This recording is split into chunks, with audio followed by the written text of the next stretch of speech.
Nesse texto que nós vemos aqui, diz a palavra de Deus que Jesus estava descendo do monte, estava acompanhado sempre por uma grande multidão. Pessoas precisando de milagre, pessoas precisando de uma resposta, pessoas precisando de que Jesus fizesse alguma coisa na vida deles. Talvez alguns que estavam ali no meio daquela multidão estavam apenas por curiosidade. De toda forma, ali havia uma grande multidão, conforme está no versículo de número 1. No versículo 2 diz assim: eis que veio um leproso e o adorou. A Bíblia não dá o nome deste homem. Nós não o conhecemos, nós não sabemos a identidade dele, nós não sabemos se ele era casado, nós não sabemos se ele tinha família, aonde que ele trabalhava, qual era a sua atividade profissional. Mas a Bíblia fala muito a respeito desse homem, ao dizer que este homem era um homem leproso. Porque, irmãos, quando a Bíblia diz que alguém era acometido por lepra, eu quero que você comece a acompanhar o raciocínio para você entender qual é a situação deste homem que estava diante de Jesus. Este homem, talvez, durante algum tempo da sua vida, ele tinha uma vida normal. De repente, um dia, ele se depara com uma pequena mancha no seu corpo. E ele tenta ocultar aquela mancha, imaginando a possibilidade de que talvez aquela mancha fosse trazer a pior das notícias do mundo para ele. E ele oculta durante algum tempo, mas a mancha começa a surgir em outras partes do seu corpo, onde ele não consegue mais ocultar. E ele vai então diante do sacerdote, segundo orienta a palavra de Deus a todos os judeus, em Levítico capítulo 13, ele vai diante do sacerdote. Quando o sacerdote examina aquele homem, o sacerdote diz assim: imundo.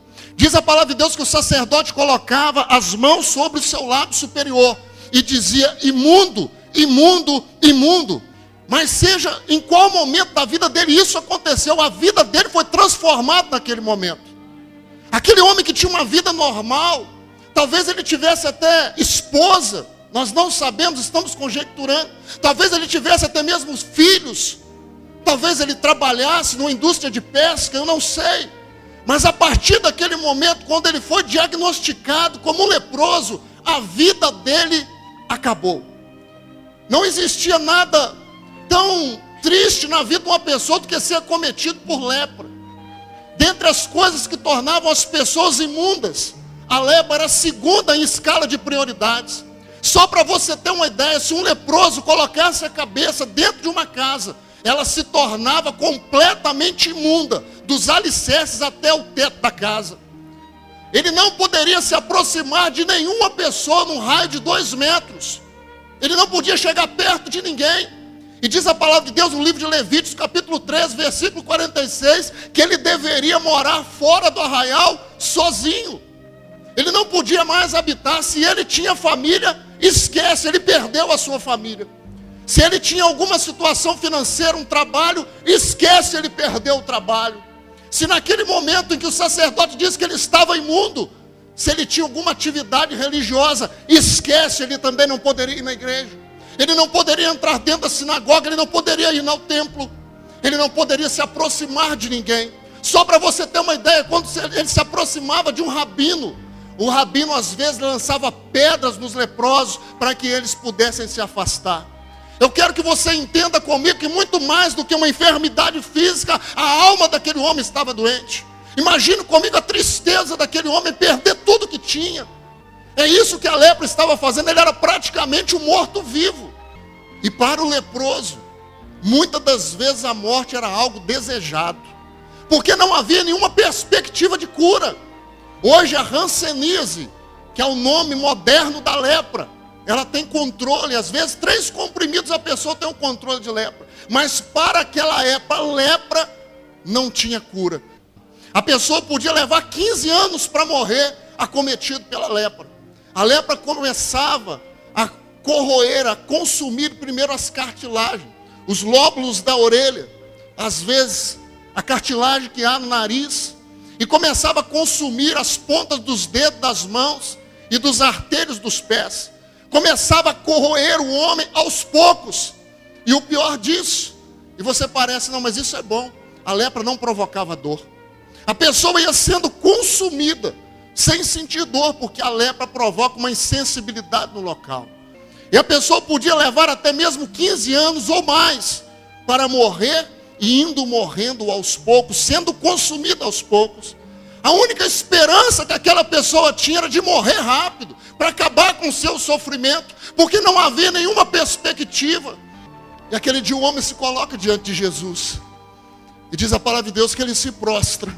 Ele adora Jesus, ele reconhece Jesus como sendo o Messias, como sendo o Filho de Deus. Para muitos talvez Jesus seja apenas um grande sábio, um espírito evoluído, um grande mestre. Mas para aqueles que não sabem, Jesus Cristo é o Filho de Deus. Diz a palavra que ele adorou Jesus e disse assim: Senhor, se tu queres, tu podes tornar-me limpo. O Senhor pode me curar, mas eu quero que você imagine comigo este homem nessa situação. Quando ele vinha se aproximando de Jesus, imagina todo mundo, não tinha multidão junto com Jesus, não tinha? Nós lemos aí no versículo 1, imagine toda aquela multidão gritando assim, imundo. As mães pegando seus filhos pelo braço, escondendo os filhos para que ela não se aproximasse do leproso. Imagina todo mundo fugindo, a gente para todo lado. Enquanto toda aquela multidão deu um passo para trás, Jesus deu um passo para frente. E ele se prostra e diz assim: Senhor, se quiseres, pode tornar-me limpo. É interessante que diz a palavra de Deus que Jesus, no versículo de número 3, e Jesus estendendo a mão, tocou. Jesus não precisava tocar naquele homem para curar a sua lepra. Se Jesus dissesse apenas uma palavra, aquele homem seria completamente curado da lepra. Amém? Não foi isso que ele fez com o servo do centurião? Falou: pode ir para sua casa, seu servo vai ser curado. Porque o centurião disse: se eu disser apenas uma palavra, o meu milagre vai chegar lá na minha casa. Enquanto nós estamos aqui adorando a Deus, o milagre está chegando lá dentro da nossa casa. O milagre, talvez você esteja aqui representando alguém, mas Jesus está visitando essa pessoa nessa noite. Jesus está visitando a sua casa nessa noite. Porque se ele disser apenas uma palavra, haverá milagre. Diz a palavra de Deus no livro de Isaías que toda palavra que sair da boca de Deus não vai voltar para ele vazia. Antes ela vai prosperar para aquilo que foi enviada. Se Deus enviar uma palavra de cura, pode esperar que a sua cura vai acontecer. Se Jesus Cristo enviar uma palavra de libertação, mas o meu filho está emaranhado nas drogas, na prostituição, no cigarro, talvez até mesmo a clínica de recuperação tenha falhado, mas Jesus não vai falhar. Basta tão somente que ele libere uma palavra. Se ele liberar uma palavra nessa noite de salvação, vai haver salvação, porque o nosso Deus é fiel. O Deus diante do qual nós estamos nessa noite, ele é fiel. A palavra dele é suficiente. Você sabe que mesmo antes de nós orarmos, pode ter gente sendo curada e agora só pelo poder da palavra. Não duvide, creia na palavra dele. E aquele homem, ele estava ali porque ele creu. Ele creu que Jesus podia fazer alguma coisa. Jesus toca naquele homem. Conforme nós dissemos, para curar a lepra ele não precisava tocar, era só falar. Mas quando ele toca naquele homem, ele estava sarando. Antes de curar o corpo físico, ele estava sarando a alma daquele homem. Imagina quanto tempo aquele homem não era tocado. Imagina quanto tempo aquele homem não recebia nenhum esbarrão, nenhuma trombada que ninguém gosta. Ninguém trombava naquele homem. E Jesus vai lá e toca naquele homem com carinho. Existe um negócio. Todas as pessoas que tocavam no leproso se tornavam cerimonialmente impuras. Sabe por que Jesus fez isso naquele momento? Jesus estava dizendo: o problema que você tem agora não é seu, o problema que você tem agora é meu. Jesus está dizendo para você nessa noite: esse problema não é seu, esse problema é dele.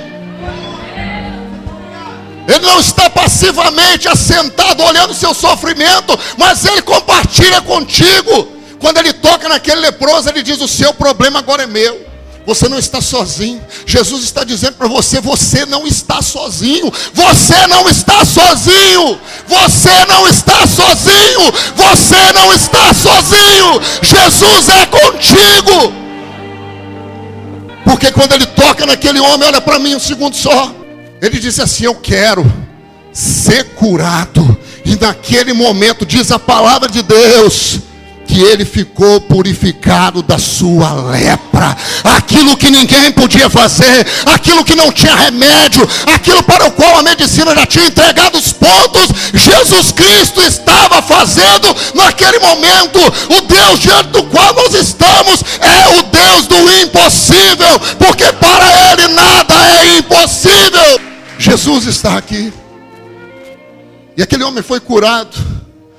Às vezes o nosso problema não é a lepra física, mas a lepra espiritual. Da mesma forma como a lepra consumia o corpo físico das pessoas, o pecado também consome. Assim também como a lepra não provocava dor. Pecar não provoca dor quando nós pecamos. É a consequência do pecado. O salário do pecado é a morte. Às vezes estamos andando como se fôssemos vivos, mas estamos mortos por causa do pecado. Mas esse mesmo Jesus Cristo, que fez aquilo que era impossível para a medicina, Ele também pode fazer aquilo que é impossível com as nossas próprias mãos. O pecado não tem solução. A única solução para o pecado tem o nome Jesus Cristo de Nazaré. Do mesmo jeito que Ele purificou a lepra daquele homem física, Ele pode curar a enfermidade aqui nessa noite.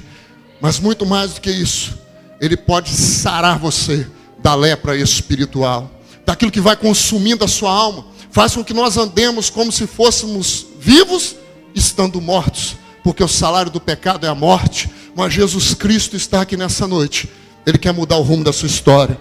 Porque quando aquele homem sai da presença de Jesus, ele já não sai mais de cabeça baixa. Ele não tem que se esconder de ninguém, pastor Mauri. Ele não tem que se esconder de ninguém, pode andar de cabeça erguida. Jesus quer fazer a mesma coisa com você. Chega de ficar andando de cabeça baixa. Chega de ficar andando envergonhado. Jesus Cristo quer mudar o rumo da sua história. Esse homem perdeu tudo que tinha por causa da lepra. Às vezes tem muita gente perdendo tudo que tem por causa do pecado. Às vezes é o vício nas drogas. Às vezes é o vício do álcool.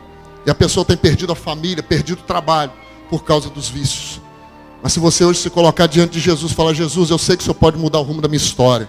Jesus vai fazer. Jesus vai fazer.